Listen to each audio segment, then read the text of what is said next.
Olá, bem-vinda, bem-vindo. Sou o Padre Mauro Negro, da Congregação dos Oblatos de São José, e falo do Centro de Espiritualidade Josefina, em Apucarana, do lado do Santuário São José de Apucarana. Esse é o programa Querigma e Catequese, Liturgia Dominical, Leituras e Contextos. Eu peço que você colabore conosco, dando o seu joinha, clicando no sininho, fazendo a inscrição, para que outras pessoas possam conhecer também o nosso trabalho e nós possamos chegar um pouquinho mais longe. Obrigado da sua participação. E hoje nós vamos ver a liturgia da palavra do 32º domingo do tempo comum do ano da liturgia B.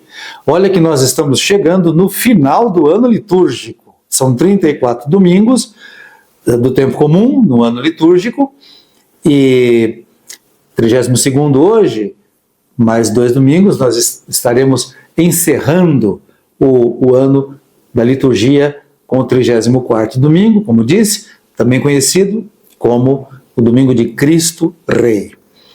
A liturgia da palavra do 32º domingo, desse domingo que nós preparamos, tem como primeira leitura o livro dos Reis, capítulo 10, capítulo 17, versículos 10 a 16. Aliás, é o início do ciclo do profeta Elias. E diz assim: naqueles dias, Elias pôs-se a caminho e foi para Sarepta. Ao chegar à porta da cidade, viu uma viúva apanhando lenha. Ele chamou-a e disse-lhe: por favor, traze-me um pouco de água numa vasilha para eu beber. Quando ela ia buscar água, Elias gritou-lhe: por favor, traze-me também um pedaço de pão em tua mão. Ela respondeu: pela vida do Senhor teu Deus, eu não tenho pão, só tenho um punhado de farinha numa vasilha e um pouco de azeite na jarra. Eu estava apanhando 2 pedaços de lenha, a fim de preparar esse resto para mim e para meu filho, para comermos e depois esperar a morte. Elias replicou-lhe: não te preocupes, vai e faze como disseste. Mas primeiro prepara-me com isso um pãozinho e traze-o. Depois farás o mesmo para ti e teu filho. Porque assim fala o Senhor, Deus de Israel: a vasilha da farinha não acabará e a jarra de azeite não diminuirá até ao dia em que o Senhor enviar chuva sobre a face da terra. A mulher foi e fez como Elias lhe tinha dito, e comeram ele e ela e sua casa durante muito tempo. A farinha da vasilha não acabou, nem diminuiu o óleo da jarra, conforme o que o Senhor tinha dito por intermédio de Elias. Como disse, esse é o início do ciclo de Elias, que começa no primeiro livro dos Reis, capítulo 17, se alonga até o final do livro dos Reis, e com algumas interrupções, poucas interrupções, vai até o segundo livro dos Reis, no capítulo 2, quando ele é elevado ao céu. Elias é uma espécie de protótipo, é o protótipo dos profetas, no sentido de que é o modelo que os profetas depois seguirão. É um profeta corajoso, é um profeta, às vezes, ácido. Curiosamente, é um profeta muito convencido daquilo que fala, né? Ele pede para fazer comida para ele primeiro, e depois para ela e para o filho. Mas é um profeta que tem Deus. E Deus age nele. Embora ele também tenha dificuldades com Deus. Ele também foge da missão. Ele também se enfraquece. Então, Elias deveria ser mais conhecido por nós, porque ele tem muito a nos ensinar. Aqui, as imagens são interessantes. Primeiro, a viúva, Sarepta, uma região muito pobre. E essa região muito pobre tem essa viúva, que é pobre, e tem um filho, e passam fome. Elias pede água para a mulher gentilmente vai trazer água. Aí, quando ela está indo, ele ainda pede um pãozinho. Tem essa brincadeira que a gente faz com quem oferece água para a gente, e a gente quer mais alguma coisa? A gente pede um cafezinho, e aí, tá bom, né? Não, traz uns pão de queijo também, né? Aproveita. E a gente vai aumentando os pedidos, né? O profeta faz assim, mas não é uma graça que ele faz. Ele faz porque ele sabe que Deus está do lado dele. E a mulher acaba cumprindo aquilo que Elias lhe pediu, e ela não passa fome, nem o seu filho e nem o profeta. Então o profeta intervém na vida de uma pessoa. É uma intervenção que a mulher não esperava, mas ela acontece. E é uma intervenção que vem dos céus, porque vem por um homem santo. Quando nós dizemos que Deus age na história, nós estamos dizendo algo mais ou menos nesse sentido. A gente menos espera alguma coisa e alguma coisa acontece. Ou acontece no pequeno, acontece no minúsculo, que a gente não enxerga direito, ou acontece no grande. Precisamos estar atentos, porque Deus age nessas circunstâncias. Todos nós estamos percebendo como que o clima mudou. Não o clima está mudando, o clima mudou. Não tem mais volta. Eu não sou meteorologista, eu não sou geofísico, eu não sou nada disso. Mas basta um pouco de observação, basta experimentar as alternâncias de frio e de calor, excesso de calor e algum frio, para vermos como isso, chuvas, a norma das chuvas, e as secas e tudo mais. Então, a intervenção do homem na natureza já se faz sentir. Aquilo que aconteceria em milênios acontece em anos e às vezes até em meses. De maneira que Deus pode agir neste momento. É um momento que Ele age na história. Estejamos atentos, porque muitos sinais estão acontecendo. Na igreja, com a presença do Papa Francisco, muitas mudanças de argumentação, muitas adaptações aos tempos novos que aparecem, que surgem por aí, dentro desse contexto de clima, mas também dos contextos culturais cada vez mais contrários à igreja e à evangelização. Então, algumas coisas estão aparecendo e nós devemos estar atentos a isso, certamente. Como Elias agiu na história, fazendo a ação de Deus, também pessoas agem na vida que forma a história em nome de Deus. Nós devemos entender e aceitar.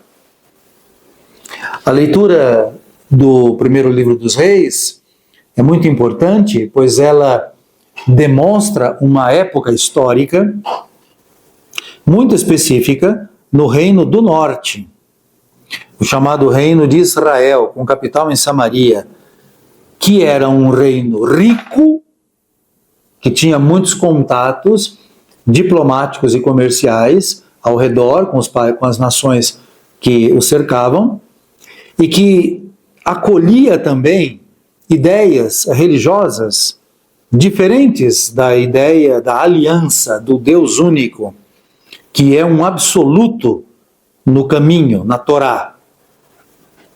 E a Torá ainda não existia como texto escrito, ela existia como tradições cultivadas pelos profetas, as tradições. E isso tudo interferiu para que o Reino do Norte ficasse mais frágil do ponto de vista moral, do ponto de vista social e do ponto de vista, é claro, também religioso. E com isso o Reino do Norte cai enfraquecido. E resta apenas o Reino do Sul, o Reino de Judá. E é ali que a história vai continuar. Também com momentos difíceis, também com exílio, mas com a presença dos profetas.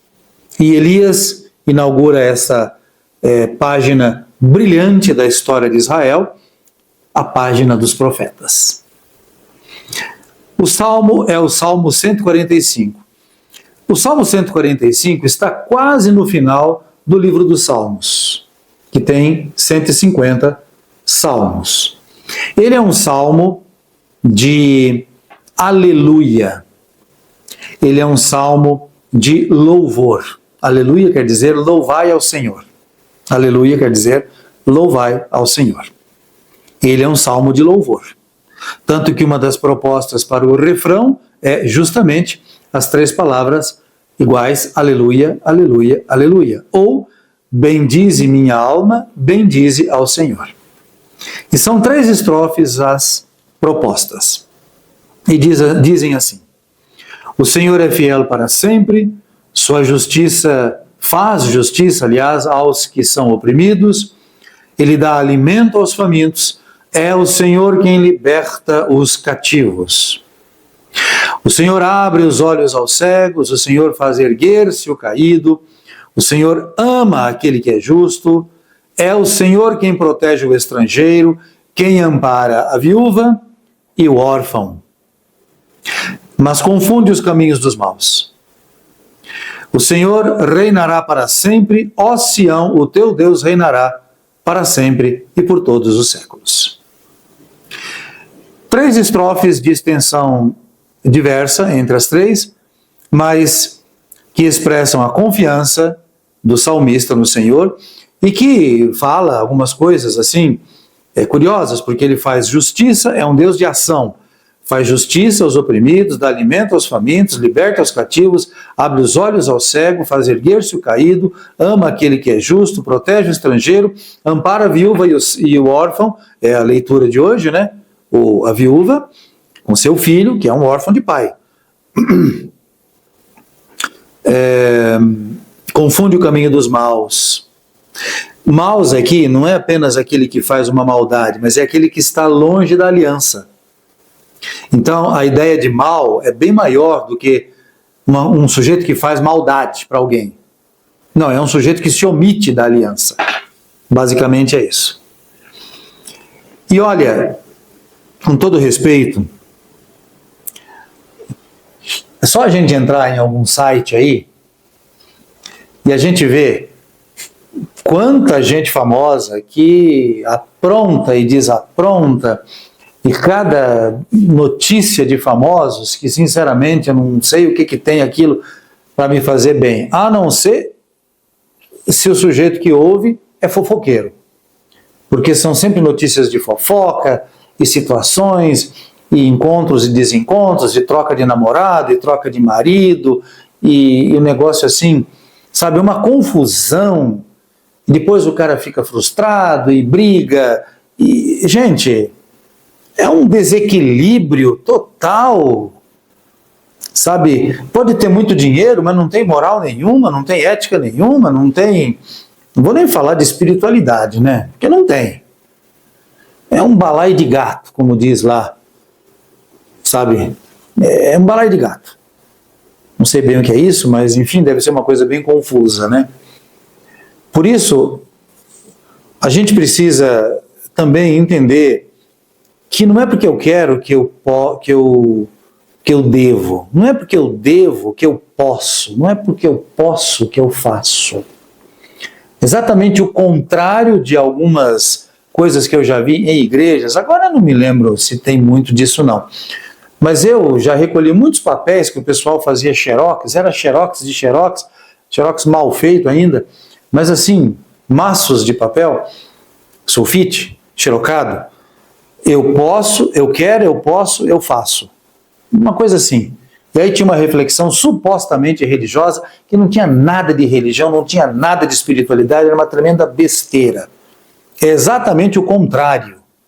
Não é porque eu quero que eu posso, não é porque eu posso que eu devo. E nem é porque eu posso, quero e devo que eu faço. Porque pode não ser o momento, pode não ser para mim, pode não ser verdadeiro, pode ser um capricho da minha natureza ou dos meus hormônios. Sabe? Então, esse voluntarismo, sabe, sem limite. Bento XVI Ratzinger falava de uma liberdade sem responsabilidade, ou a ditadura da liberdade, né, o que não é liberdade. Não é mais liberdade. Porque não é a busca da justiça, da verdade, do bem, é a busca do prazer, é a busca do interesse. Então nós teríamos que pensar um pouco nisso, porque essa é a regra, parece que essa é um pouco a proposta que se faz, inclusive na educação também. Me preocupa bastante essa questão na educação. Felizmente, algumas pessoas que escrevem ou que fazem programas de vídeo, e que são mais centradas do ponto de vista psicológico, do ponto de vista filosófico, psiquiátrico, histórico, elas têm propostas um pouco mais diferentes do que aquelas que parecem que nós temos um mundo aí para viver plenamente, sem limites nenhum. Isso é uma mentira. O profeta nos coloca no caminho de Deus. E por falar em profeta, vamos ouvir o texto do Evangelho, que é o texto de Marcos, capítulo 12, versículo 38 a 44. Veremos depois a segunda leitura. Mas Marcos tem duas formas, e a mais curta e a mais breve, eu vou ler a mais curta e a mais longa, e eu vou ler a mais longa. Naquele tempo, Jesus dizia no seu ensinamento a uma grande multidão: tomai cuidado com os doutores da lei. Eles gostam de andar com roupas vistosas, ser cumprimentados nas praças públicas, gostam das primeiras cadeiras nas sinagogas e dos melhores lugares nos banquetes. Eles devoram as casas das viúvas, fingindo fazer longas orações. Por isso eles receberão a pior condenação. Jesus estava sentado diante do cofre das esmolas e observava como a multidão depositava suas moedas no cofre. Muitos ricos depositavam grandes quantias. Então chegou uma pobre viúva que deu 2 pequenas moedas, que não valiam quase nada. Jesus chamou os discípulos e disse: em verdade vos digo, essa pobre viúva deu muito mais do que todos os outros que ofereceram esmolas. Todos deram do que tinham de sobra, enquanto ela, na sua pobreza, ofereceu tudo aquilo que possuía para viver. Mais uma vez aqui aparece o tema da viúva. Apareceu na primeira leitura e aparece agora aqui. Mas só que aparece no contexto do templo e das ofertas que se fazem no templo. Essa é a segunda parte do Evangelho. E Jesus valoriza a oferta da viúva, porque é a oferta de uma pobre que oferece tudo aquilo que possui. Isso parece evidente, mas essa passagem, ela completa a primeira passagem. Por isso que eu penso, não dá para separar os dois textos como uma forma mais breve e outra mais longa. Eu acho que tem que ser o Evangelho inteiro. Porque naquela primeira, Jesus fala dos doutores da lei. Isto é, gente muito sabida na palavra de Deus, que conhece muito a Escritura, muito a Bíblia. E eles ensinam. Mas será que eles fazem? Isso me chama a atenção. Eu me lembrei agora, eu estava numa celebração e estava como leigo, estava na assembleia, não como leigo, uma vez padre, sempre padre, né? Mas estava na Assembleia, acompanhando a celebração. Mas eu era conhecido naquela paróquia. E na hora do ofertório, a jovem que veio com o cestinho ia passar por mim. Eu estava sozinho no banco. E a jovem ia passar por mim. E eu a chamei, porque eu queria dar uma oferta. Aí ela olhou e deu uma risadinha, né? Eu sorri para ela também, achei que era um cumprimento. Depois da celebração, a menina veio até mim e falou: nossa, a primeira vez que eu vi um padre dar oferta. Bom, eu achei engraçado, né? Primeira vez. Bom, eu já dei ofertas em outras circunstâncias. Aí depois eu fiquei pensativo. Isso é bom ou isso é ruim? E a primeira vez, então, é bom para ela. Mas talvez não seja bom para mim. Talvez seja uma chamada de atenção. Porque a gente pede a oferta, mas será que a gente dá a oferta? A gente está aberto a isto?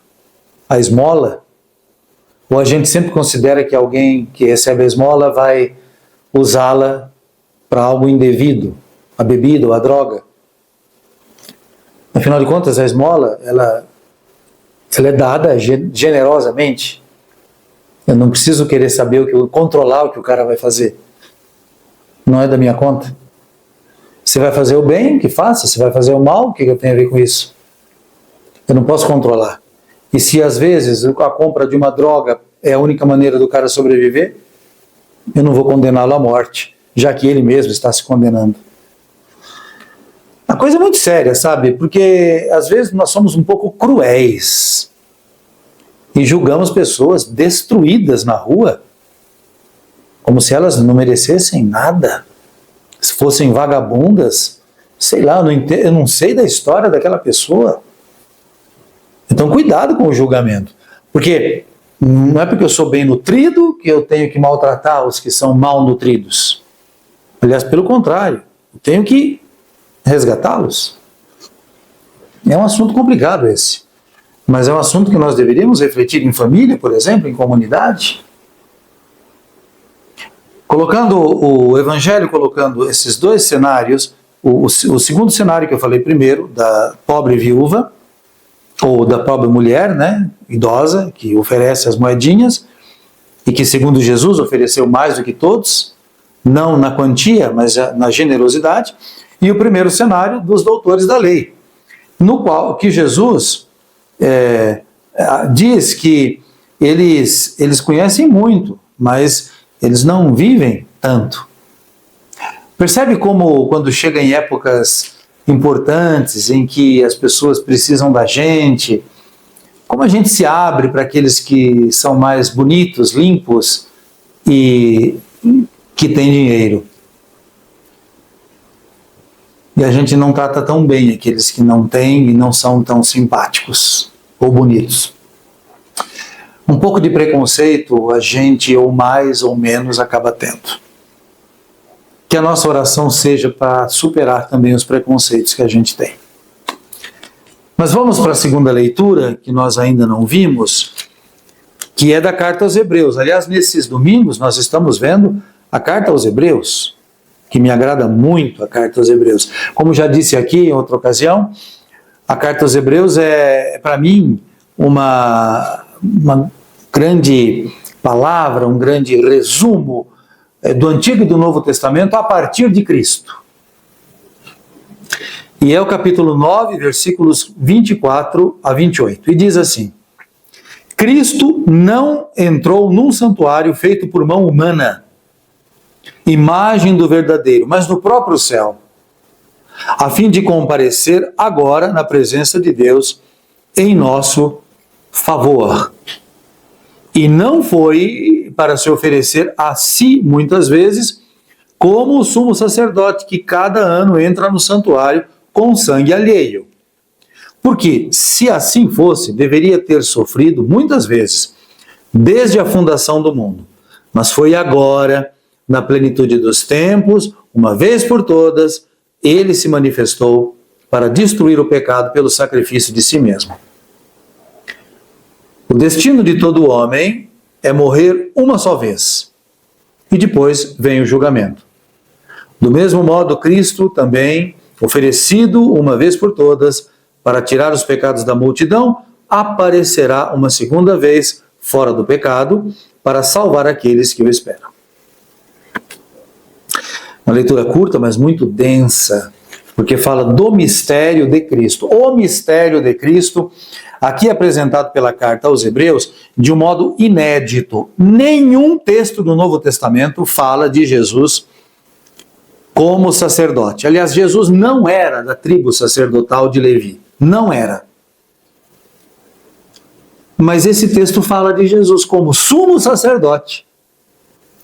Claro que não é um sumo sacerdote genético, porque herdou. É um sumo sacerdote eterno, como diz a carta aos Hebreus, segundo a ordem do sumo sacerdote Melquisedeque. Um personagem que aparece em Gênesis e depois aparece de novo no Salmo 110, e agora aqui. Então é um sumo sacerdote acima do tempo e da história. E o ato de entrar no santuário significa romper o limite que o homem tinha em relação a Deus, e agora o homem é capaz de Deus. O que não simplifica tantas coisas, porque nós ainda estamos limitados pela nossa natureza, também limitada no tempo, na história, na matéria. Na medida em que nós superamos isso, e aqui se fala da segunda vinda de Cristo, da segunda manifestação de Cristo, na medida em que nós superamos isso, aparecerá uma segunda vez Cristo. Na medida em que nós também fazemos essa experiência na nossa vida, progredindo e melhorando, nós também o encontramos e podemos entendê-lo.